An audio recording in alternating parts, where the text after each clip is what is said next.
நீங்க சொன்னது தப்பு. இங்க பாருங்க, இவர் சொல்றாரு அட்வொகேட்னா அடிப்பாரா, இன்ஸ்பெக்டர் சார் சொல்றாரு. இப்ப இது என்ன பண்ணலாம் நீங்களே சொல்லுங்க சார். போனே சார் பிடிக்கிறீங்க.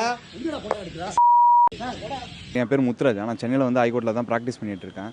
நான் என்னோட கோர்ட் வெக்கேஷன் டைமில் வந்து நான் ஊருக்கு போயிருந்தேன். அந்த டைமில் வந்து என்னோட ரிலேட்டிவ், அதான் பெரியப்பா பையனை வந்து 21ஆம் தேதி வந்து பாஸ்போர்ட் ரெனியூவலுக்காக வந்து செல்வராஜன்ற கான்ஸ்டபிள் வந்து கூப்பிட்றாரு.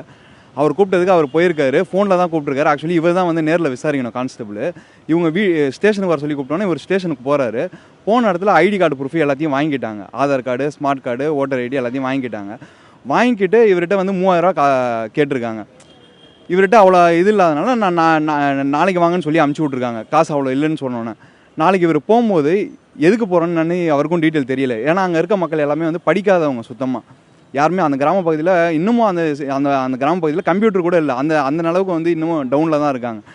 அவர் போகும்போது அடுத்த நாள் போகும்போது என்னை எதார்ச்சியாக பார்த்துட்டு இந்த மாதிரி ஊருக்கு போயிருக்கும்போது, வழக்கறிஞர் தானேப்பா, எதுக்கு கேட்குறாங்க தெரில, வாப்பான்னு சொல்லி கூப்பிட்டு போனார். நானும் அங்கே போயிருந்தேன். அப்போ அந்த செல்வராஜ் அவர்கிட்ட நான் எதுவும் பேசலை ஃபஸ்ட்டு.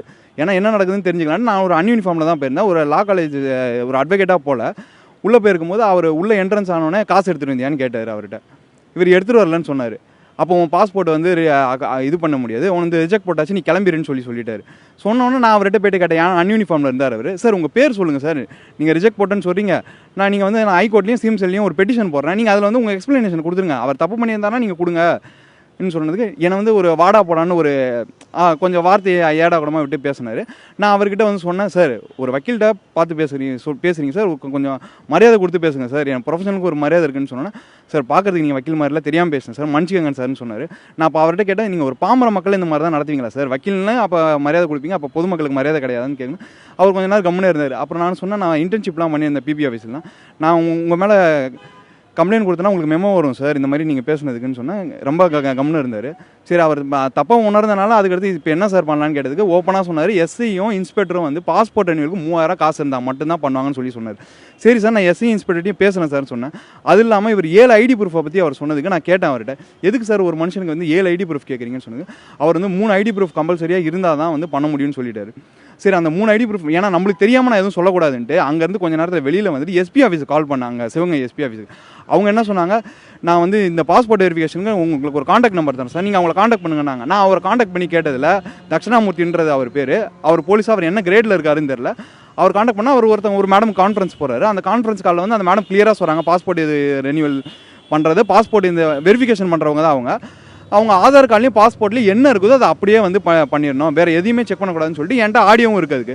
அப்போ அவங்ககிட்ட நான் ரிக்வஸ்ட் பண்ணி, நீங்கள் ஒரு அடி ஸ்டேஷனில் சொல்கிறீங்களா மேம் சொல்கிறேன் பண்ணாங்க. தட்சிணாமூர்த்தி சாரோட நம்பரை ஸ்டேஷனில் போய்ட்டு செல்வராஜ் அவர்கிட்ட கொடுத்தேன். அவர் கொடுத்த நோக்கத்தில் ஃபோனில் வந்து பண்ணித்தரேன்னு சொல்லிட்டு கீழே வைக்கிறாரு ஃபோனை வச்சுட்டு, இந்த எஸ்ஐ சக்திவேலு அவர்கிட்ட வந்து 5 மணிக்கு வர சொல்லியிருந்தார்ல, அந்த டைமில் வந்து எஸ்ஐ சக்திவேலை வந்து பார்க்குறாரு. பார்த்துட்டு இந்த மாதிரி நான் அட்வொகேட்டுன்னு எதுவுமே அவர்கிட்ட சொல்லலாம்னா சொல்லிவிட்டு, இந்த மாதிரி இவங்க எஸ்பி ஆஃபீஸ் போகிறாங்க சார் இந்த பாஸ்போர்ட் இதுக்கு சொன்னோன்னே, இந்த சக்திவேலுன்றவர் வந்து எங்கே போனாலும் திருப்பி இங்கே தாண்டா வரணும், எஸ்பி ஆஃபீஸ் போனாலும்னாரு. இந்த வார்த்தையை சொன்னோன்னே எனக்கு கேட்கறதுக்கு முன் வந்து நான் அவர்கிட்ட போய்ட்டு கேட்குறேன். அந்த டைமில் வந்து இன்ஸ்பெக்டர் பேட்ரோல் ஜீப் வந்து என்ட்ரி ஆகுது. இன்ஸ்பெக்டர் பேட்ரோல் ஜீப் பண்ண போய்ட்டு சல்யூட் அடிக்கிறாரு. அந்த டைமில் நான் வந்து அவர்கிட்ட கேட்குறேன், இந்த எஸ்ஐ கிட்ட, எப்படி சார் ஒரு வக்கீல்கிட்ட வந்து இந்த மாதிரி சொல்லி பேசுகிறீங்கன்னு சொல்லி 4 வாட்டி திருப்பி கேட்குறேன். இன்ஸ்பெக்டர் இறங்குனார், வக்கீல்னா என்னடா, அது என் ஃபோனில் நான் வந்து ரெக்கார்ட் பண்ண போனேன். என் ஃபோனையும் பறித்து ரொம்ப இது பண்ணிட்டாங்க. அது எல்லாமே வந்து சிசிடிவி கேமராவில் அங்கே ரெக்கார்டாக இருக்குது. அது இல்லாமல் நான் என்னோட இன்னொரு ஃபோன்லேயே ரெக்கார்ட் பண்ணும்போது அதையும் பறிக்க இது பண்ணாங்க. அப்புறம் கொஞ்ச நேரத்தில் நீ வந்து போலி வக்கீல்டா, இந்த கிராமத்தில் எவன்டா வக்கீல் இருக்கான், இங்கே உள்ளவங்களாம் எனக்கு பயப்படுவான்டா, அந்த மாதிரி சொல்லி இப்போ பேசினார். இவர் வந்து என்ன, நான் விசிட்டிங் கார்டு வச்சிருக்கேன், என் பேர் வந்து முத்துராஜான்னு அதில் மென்ஷன் ஆயிருக்கும். நீ வந்து வெளியிலேருந்து வந்துருக்கா, காரைக்குடி வக்கீல்கிட்ட கேட்டு பாடுறா, எங்கள் அடி எப்படிரா இருக்கும், இதுக்கு முன்னாடி உங்கள் வக்கீல் எவ்வளோ பேர் என்கிட்ட அடி வாங்கிருக்கேன்னு சொல்லி என்னை ரொம்ப நேரம் அடித்தாங்க. நான் இந்த சைடு மாட்டிட்டு அடி வாங்குறேன். அவர் வந்து பின்னாடி பக்கம் அந்த அருள்குமரன்ற ஐயப்பன் வந்து அந்த பாஸ்போர்ட் இது பண்ணிட்டு பின்னாடி இதுவாகுது. இது எல்லாமே வந்து சாக்கோட்டை காவல் நிலையத்தில் தான் ஃபுல்லாகவே நடக்குது. இது சம்மந்தமாக நான் வெளியில் வந்து எஸ்பி ஆஃபீஸ்க்கு 100க்கு வந்து கால் பண்ணி சொல்கிறேன். அத்தனை தடவை கால் பண்ணியும் அன்றைக்கி நைட்டு ஃபுல்லாக இன்சிடென்ட்டுக்கு வந்து ஒரு ஹெல்ப்பும் பண்ணல. காவல்துறை வந்து நண்பன்றாங்க. ஆனால் சென்னையில் இந்த மாதிரிலாம் இருக்கவே இருக்காது. நான் வந்து பிறந்து வந்தது எல்லாமே சென்னை கிராம பகுதியில், இன்னமும் அந்த மாதிரி தான் இருக்குது. ஒருத்தவங்க கூட, ஒரு போலீஸ்காரங்க கூட அன்றைக்கி வரல. நானும் திருப்பி கண்டினியூஸாக அடிச்சுக்கிட்டே இருக்கேன், ஒரு ரெஸ்பான்ஸே இல்லை. திருப்பி அவரை பாதிக்கப்பட்டவர் வந்து ஜிஹெச்சுக்கு கொண்டு போகணும்னு சொல்லிட்டு அங்கே லோக்கல் ஹாஸ்பிட்டல் கூட்டு போனோம், காரைக்குடியில் உள்ளது. அவங்க சூரக்குடிக்கு கூட்டு போங்கன்னாங்க. அவர் சூரக்குடியில் எடுத்துகிட்டு போய்ட்டு அட்மிட் பண்ணி எல்லாமே இது பண்ணுறோம். 2 நாள் அவர் ஹாஸ்பிட்டலே தான் அட்மிட்டில் இருக்கார். எந்த ஒரு போலீஸும் அந்த ஒரு ஆக்ஷனும் எடுக்கல.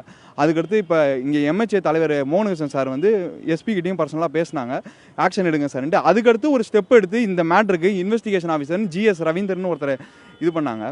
அவர் வந்துட்டு காலையில் வராரு. அடுத்த நாள் வந்துட்டு எந்த ஒரு ஆக்ஷன் எடுக்காமல் சிஎஸ்ஆர் காப்பி கேட்டதுக்கு எஸ்பியை பாருங்கள், ஏஎஸ்பியை பாருங்கன்னாரு. அப்புறம் நான் அவங்ககிட்ட ரொம்ப பன்மைத்தனமாக பேசி எஸ்பியை ஃபஸ்ட்டு பார்க்க சொன்னாங்க. அந்த டைமில் பேசும்போது தட்சிணாமூர்த்தின்ற அவர்கிட்ட இருந்து ஃபோனை கொடுத்து இன்னொரு சிவகுமார், அவர் பேர் எக்ஸாக்டாக தெரில, அவர் வந்து என்கிட்ட ஃபோனில் பேசுகிறாரு. நீங்கள் கம்ப்ளைண்ட் கொடுத்தீங்கன்னா நாங்கள் உங்கள் மேலே திருப்பி கம்ப்ளைண்ட் கொடுப்போம், வேறு மாதிரி போடுவோம் கேஸு. நீங்கள் வேறு ஊரில் சொல்கிறாங்கப்பா, நீங்கள் வந்து இப்போ தான் உங்கள் கிராமத்தில் நீங்கள் ஒரு ஆக்கில் தான் இருக்கீங்களா, கொஞ்சம் பார்த்துக்கங்கப்பான்னு மிரட்டினார்.